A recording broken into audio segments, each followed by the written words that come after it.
Rendez-vous de l'information, Journal Magazine avec Gabriel Attal. Gabriel, bonjour. Bonjour Philippe, bonjour à tous. Bienvenue dans ce journal que vous pouvez suivre en direct et en vidéo sur notre chaîne YouTube Radio J, notre site internet radioj.fr et sur notre application smartphone Radio J officielle. Le ministre de la Défense, Naftali Bennett, a déclaré qu'il y a 95% de chances qu'Israël lance une opération militaire de grande envergure dans la bande de Gaza. Nous sommes prêts et les plans ont été établis avec le Premier ministre et l'armée, a ajouté le numéro 1 de Yamina. Dans ce journal, on parlera également évidemment des élections législatives à 5 jours du scrutin. Et s'il est élu président des États-Unis en novembre prochain, Bernie Sanders envisagerait de redéplacer l'ambassade des États-Unis à Tel Aviv. Le sénateur démocrate a également déclaré que malheureusement en Israël, vous avez un raciste réactionnaire qui dirige le pays. En France, une première personne atteinte du coronavirus est décédée à Paris cette nuit. Il s'agit d'un homme de 60 ans. 2 autres nouveaux cas ont été signalés, un à Amiens et un autre à Strasbourg.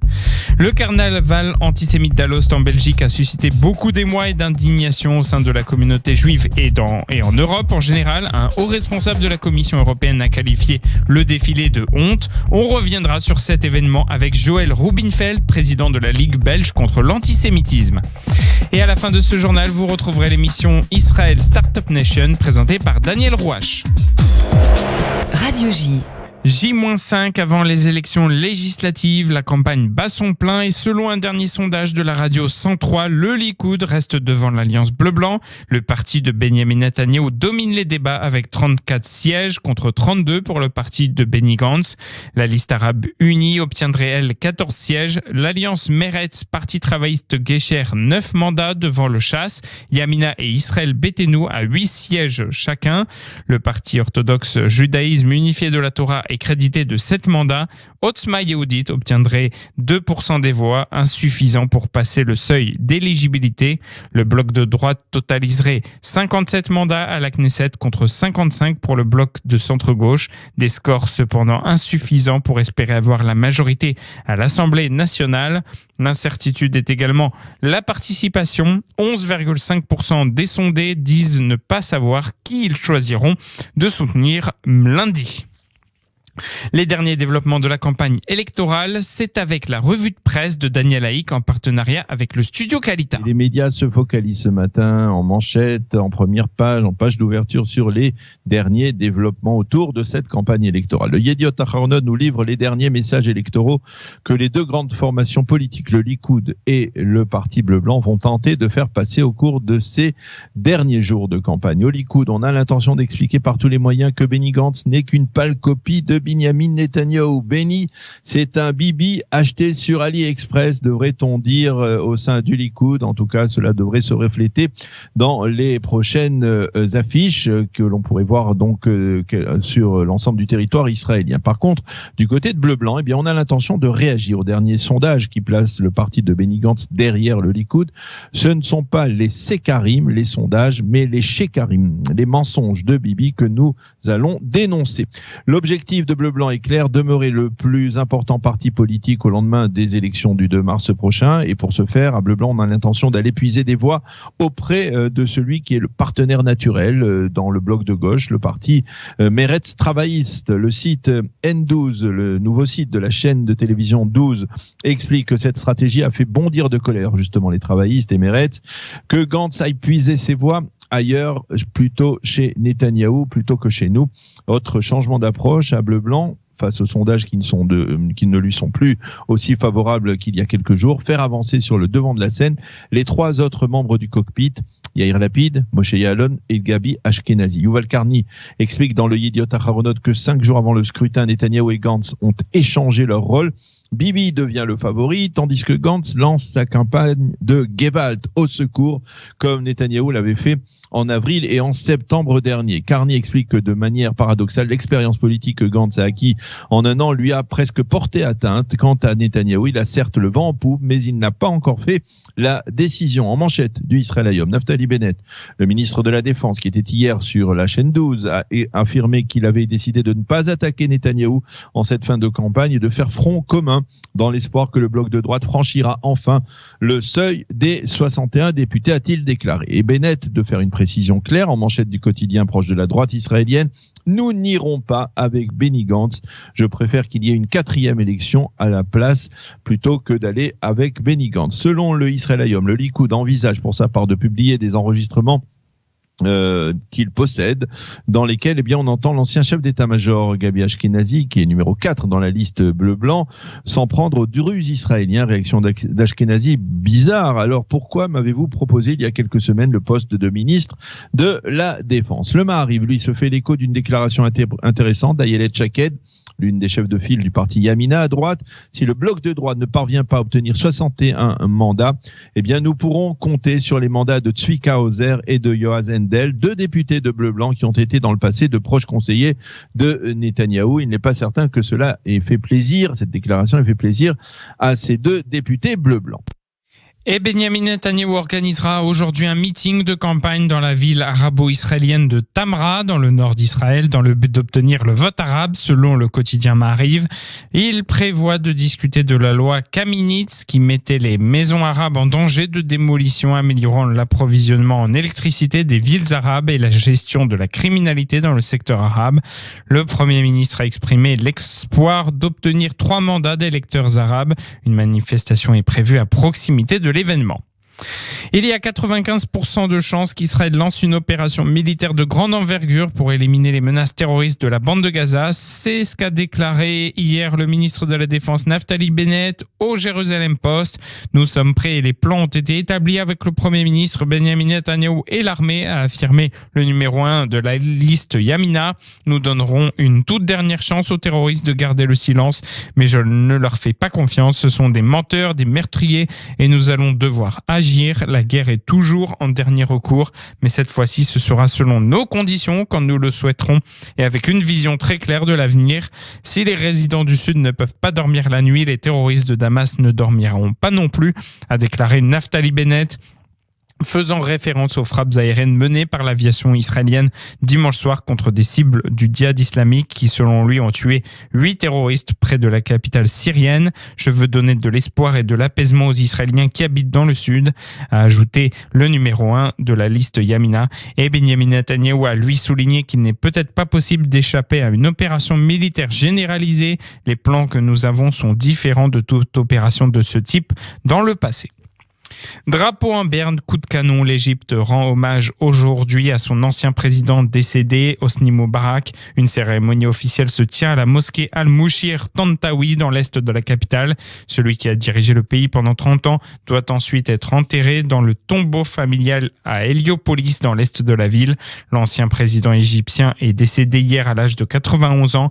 Tout au long de ses 30 ans à la tête de l'Égypte, il aura construit la paix froide avec Israël sur des relations ambivalentes mais solides. Les explications à Jérusalem de Pascal Sunshine. Hosni Moubarak, disparu le 25 février, aura tout au long de sa présidence porté le poids de la paix avec Israël et avancé grâce à elle. Le président égyptien n'est encore que le numéro 2 du pouvoir quand Anwar el-Sadat est assassiné le 6 octobre 1981. Moubarak est aux côtés du président quand ce dernier tombe sous les balles d'officiers islamistes. Sadat a perdu la vie parce qu'il a signé le traité de paix avec Israël 2 ans plus tôt. Hosni Moubarak prend sa suite et dès lors, son règne sera marqué par 3 priorités.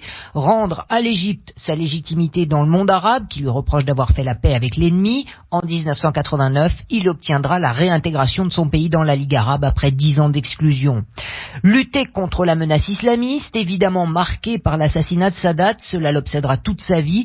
Après avoir commencé par libéraliser le régime, Moubarak revient rapidement à un pouvoir autoritaire et renforce ses services de renseignement pour tenter de contrer toute émergence islamiste, ce qui n'empêchera ni l'arrivée des frères musulmans au pouvoir 30 ans plus tard, ni le terrorisme islamiste en Égypte, ni les attentats contre le président Moubarak, qui a survécu à au moins 6 tentatives d'assassinat durant son règne. La 3e priorité du président égyptien aura été de préserver l'alliance avec les États-Unis dont son régime a besoin, et cela passe par le maintien de l'accord de paix avec Israël. Moubarak veillera donc à respecter à la lettre le traité de 1979, à défaut défaut d'en entretenir l'esprit. C'est lui qui sera l'artisan de la paix froide avec Israël, limitant les relations à la diplomatie, la stratégie et partiellement à l'économie, mais n'encourageant à aucun moment un rapprochement entre les deux peuples. Hosni Moubarak a aussi été partie prenante dans les négociations entre Israël et l'OLP tout au long des années 90. Des Israéliens présents à la cérémonie de signature du deuxième volet des accords d'Oslo au Caire en 1995 racontent même l'avoir entendu traiter Yasser Arafat de chien pour le pousser à signer le document.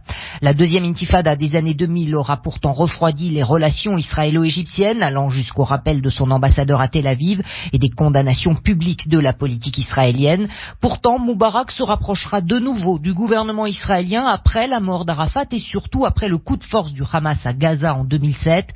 Il retrouvait alors avec les Israéliens un ennemi commun, les islamistes palestiniens, alliés des frères musulmans égyptiens. Si Benjamin Netanyahou a adressé mardi un message de condoléances en saluant en Moubarak un ami personnel, c'est plutôt avec Ariel Sharon que le président égyptien avait un langage commun, celui de deux anciens militaires qui s'étaient mutuellement combattus, et surtout avec son ministre de la Défense, Benjamin Ben Eliezer, lui aussi ancien général de Tsahal et surtout natif d'Irak, avec qui il discutait directement en arabe.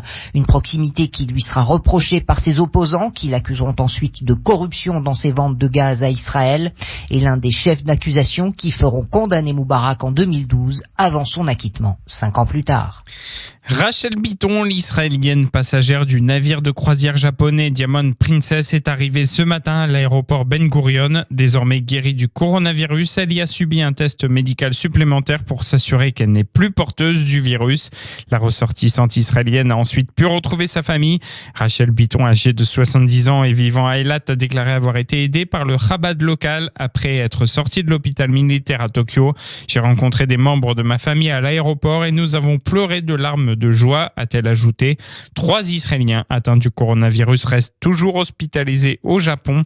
En Israël, il y a actuellement 1600 Israéliens mis en quarantaine à travers le pays. Selon les chiffres du ministère de la Santé, tout Israélien revenant du Japon, de Chine, de Hong Kong, de Thaïlande ou de Macao doit passer 2 semaines en isolement à la maison ou dans un établissement médical. Radio J, il est 14h13, on va marquer une courte pause et on revient dans un instant pour la suite du journal. Oui Philippe, on continue de parler du coronavirus. En France, 3 nouveaux cas ont été détectés cette nuit. L'un des malades, un homme de 60 ans, testé en urgence hier et hospitalisé dans un état gravissime à la Pitié-Salpêtrière, est décédé. Le second patient âgé de 55 ans est hospitalisé à Amiens. Le troisième, âgé de 36 ans, est à Strasbourg. Il revient de Lombardie et ne présente pas de signe de gravité. Les chefs de parti et présidents de groupes parlementaires sont conviés demain matin à 8h30 environ autour d'Édouard Philippe à Matignon afin de faire un point sur la situation liée à l'épidémie de nouveau coronavirus et conséquences inattendues du virus. Le marché noir des masques contrefaits explose en Chine.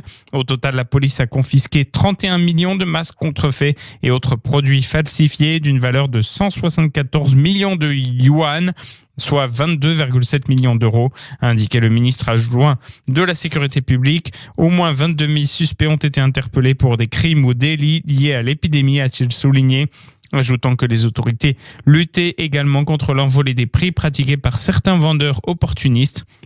En Iran, le bilan grimpe à 19 morts. On dénombre également 139 cas confirmés de contamination.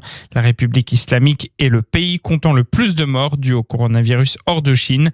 Le ministère grec de la Santé annonce un premier cas de contamination au coronavirus. Il s'agit d'une femme de 38 ans qui avait récemment voyagé en Italie. Et justement, en Italie, un 12e décès a été annoncé. Le nombre de cas confirmés de contamination est de 374. Au total, près de 81 000 cas confirmés de contamination ont été dénombrés dans le monde, mais il n'y a pas de panique à avoir, a indiqué le directeur régional européen de l'Organisation mondiale de la santé. Il a avancé le fait que le taux de mortalité est de 2% environ et de 1% en Chine. Aux États-Unis, le grand favori des primaires démocrates, Bernie Sanders, a déclaré lors d'un débat hier que s'il était élu président, il envisagerait de redéplacer l'ambassade américaine de Jérusalem à Tel Aviv. Je suis très fier d'être juif. J'ai vécu en Israël pendant quelques mois, mais je crois qu'en ce moment, malheureusement en Israël, vous avez un raciste réactionnaire qui dirige le pays, a-t-il dit à propos de Benjamin Netanyahou. Notre politique étrangère au Moyen-Orient devrait viser à protéger l'indépendance et la sécurité d'Israël, mais vous ne pouvez pas ignorer les souffrances du peuple palestinien. Nous devons établir une politique qui vise les Palestiniens et les Américains, a précisé le candidat juif. Le ministre israélien des Affaires étrangères, Israel Katz, a réagi aux propos de Bernie Sanders, qualifiant ses remarques de choquantes dans une interview à la radio militaire. Israel Katz a rappelé que nous n'intervenons pas dans le processus interne des États-Unis, qui est une démocratie forte.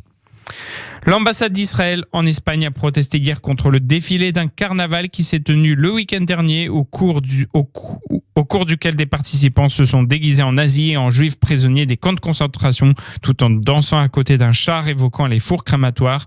Le défilé s'est déroulé lors de la procession annuelle du carnaval de Campo de Criptana, une ville située à environ 130 km au sud-est de Madrid. Nous condamnons la représentation ignoble et répugnante qui manque de respect aux victimes de l'Holocauste et se moque du meurtre des millions de juifs par les nazis, a écrit l'ambassade israélienne sur Twitter. Les nations européennes doivent lutter collectivement contre l'antisémitisme. Une vidéo de la procession montre les participants défilant dans leurs faux uniformes nazis. Derrière eux, des danseurs portant des tenues rayées évoquant les uniformes des camps de concentration les suivent tout en agitant des drapeaux d'Israël. Ils ont été suivis par un char en forme de locomotive portant 2 grandes cheminées. Et puisqu'on parle de carnaval antisémite, celui à Alost en Belgique ayant eu lieu dimanche a indigné, un haut responsable de la Commission européenne l'a qualifié de honte. Nous recevons à ce propos Joël Rubinfeld, président de la Ligue belge contre l'antisémitisme. Bonjour monsieur Rubinfeld. Bonjour. Comment se fait-il qu'un tel rassemblement ait pu avoir lieu en Europe ? Écoutez, on voit que malheureusement, ça semble se reproduire, puisque vous venez d'en parler en Espagne, ce qui s'est produit durant le carnaval aussi. Il faut savoir que c'est pas la première fois que ça se passe en Belgique. En 2009, il y avait déjà eu déjà en 2009, il y avait déjà eu les juges de ce carnaval qui étaient accoutrés en juifs religieux avec un gros nez crochu et un kéfier palestinien. En 2013, il y a eu d'autres dérives, en 2015 aussi, et en 2019, donc l'année précédente, il y avait ce char, donc avec ces caricatures antisémites, où vous voyez digne du Sturmer. En fait, c'était une couverture du magazine de l'ère du Troisième Reich, Sturmer, où on voyait en fait des juifs au nez crochu, assis sur un monceau de pièces d'or avec des sacs pleins d'argent, des diamants et des rats sur l'épaule. Donc l'année dernière, donc ça s'est limité à un char. Nous avions réagi à ce niveau-là. Il y a eu beaucoup de dénonciations publiques au niveau de la Commission européenne, du Parlement, de différents États. Et suite à ça, l'UNESCO aussi a agi en retirant le carnaval d'Alost de sa liste du patrimoine culturel immatériel. Et donc, si vous voulez, cette année, ce qui s'est produit, c'est qu'ils se sont vengés. Donc, il n'y a pas eu un char antisémite, il y en a eu 7 ou 8. C'était un déferlement, une véritable débauche antisémite avec la caution politique, dans la mesure où la seule personne qui pouvait agir pour empêcher ces dérives, c'était le bourgmestre d'Alost, qui malheureusement a pris la mauvaise décision, non seulement en tolérant ces chars antisémites, mais même en leur donnant une caution politique, dans la mesure où notamment on a vu cette image où on le voit jovial, serrer la main d'une personne accoutrée en juif religieux avec un gros nez crochu. Et donc, c'est tout bonnement scandaleux ce qui s'est passé là-bas. Donc, on est, si vous voulez, dans un cercle vicieux. Disons qu'ils ont opté, plutôt que pour la raison, ils ont opté pour l'escalade. Eh bien, nous, en tout cas, nous analysons pour le moment les différentes images. Donc, j'étais sur place et nous avons pris, donc, nous avons filmé certaines scènes, nous avons pris des photos et on analyse les suites à donner. Mais au-delà de ça, vous savez, l'antisémitisme en Europe occidentale progresse sous différentes formes. On l'a vu en France, notamment, que ça a fort progressé sous couvert de l'humour avec Dieudonné, qui a été entre-temps condamné plus d'une dizaine de fois par les tribunaux français et 2 fois par les tribunaux belges aussi, puisque cet humour n'est plus accepté, en tout cas cet alibi de l'humour n'est plus accepté pour véhiculer des messages antisémites. Ce qu'on a vu à Alost, c'est dans cette même lignée-là, sous couvert de l'humour, puisque c'est des formes de tout antisémitisme, il dit juste c'est de l'humour, on se moque de tout le monde, et donc des juifs aussi. Moi, ce que j'ai remarqué, c'est qu'ils se sont moqués surtout des juifs, et qu'ils ont opté, si vous voulez, pour cette escalade. Je ne sais pas où ça va aller l'année prochaine, puisque l'année dernière, on était avec un char antisémite, cette année 8. Il y a en tout, il faut compter 180 chars en tout dans cette procession. Est-ce que l'année prochaine, les 180 chars seront antisémites ? Je ne sais pas. Mais en tout cas, ce qu'il faut savoir, c'est que à Alost, ils voulaient nous punir, entre guillemets, de leur sortie de l'UNESCO. Je pense que c'est eux qui se punissent surtout, parce qu'aujourd'hui, Alost, qui était inconnu dans le monde, et même en Belgique, c'est une petite ville, c'est une petite ville à 20-30 km de Bruxelles. Eh bien, aujourd'hui, Alost est connu dans le monde entier. Il suffit d'ouvrir, par exemple, BBC ou le Guardian. Eh bien, ils ont qualifié ce carnaval de carnaval antisémite. Donc, je pense que c'est eux surtout qui sont perdants. Nous dégustons, une fois de plus, mais je pense que c'est surtout la ville d'Alost qui est perdante, parce qu'avec ces 7-8 chars antisémites, en fait, ça ternit l'ensemble de ce carnaval, et c'est aujourd'hui, et ça sera pour de longues années, une tâche indélébile sur ce carnaval qui, au départ, est une fête populaire et qui a tourné en raout antisémite. Joël Rubinfeld, que peut faire l'Europe pour empêcher ce défilé à l'avenir, justement ? Un haut responsable de la Commission européenne l'a qualifié de honte, mais est-ce suffisant ? Je pense pas que ça dépend de l'Europe. D'ailleurs, au niveau de la Commission européenne, ils ont dit qu'ils n'allaient pas intervenir là-dedans, que c'est aux autorités belges à traiter ce dossier. Alors, il faut savoir que la Première ministre a condamné les dérives de ce carnaval, mais seulement c'est assez explosif comme dossier, parce que, si vous voulez, ça se rajoute à ces tensions communautaires qui existent en Belgique entre la partie francophone et la partie néerlandophone du pays. Donc, il y a des enjeux qui dépassent la question de l'antisémitisme. Et ça peut devenir un enjeu communautaire. Quand je dis communautaire, c'est au niveau de la communauté francophone et néerlandophone. Et ça peut dégénérer. Donc, c'est un dossier assez sensible, assez explosif. Et je ne vois pas, en tout cas aujourd'hui, de volonté politique déterminée de traiter ce dossier. Je pense que la condamnation s'imposait au niveau du gouvernement fédéral, mais je pense que le gouvernement fédéral en restera là, parce qu'ils ne veulent pas rentrer dans un dossier qui pourrait créer des problèmes plus conséquents encore que ce que nous expérimentons pour le moment. Joël Rubinfeld, le comité juif américain demande que l'Union européenne ouvre une enquête contre la Belgique. Il avance l'article 7 du traité sur l'Union européenne qui peut constater une violation grave par un État membre des valeurs défendues par l'Europe. Est-ce qu'une enquête de l'Europe est envisageable ? Ça va dépendre des institutions européennes, mais comme je vous l'ai dit, la Commission européenne, il y a 2-3 jours, ils ont condamné, donc en disant que c'était une honte, mais en même temps, ils ont dit nous n'interviendrons pas là-dedans, ce n'est pas à nous de dicter la politique interne en Belgique. Donc, je ne pense pas qu'au niveau de la Commission, qu'ils activeront cet article 7 pour mettre ce dossier donc à l'instruction et éventuellement les sanctions qui pourraient suivre. Mais une fois de plus, je crois que ça doit être traité au niveau national.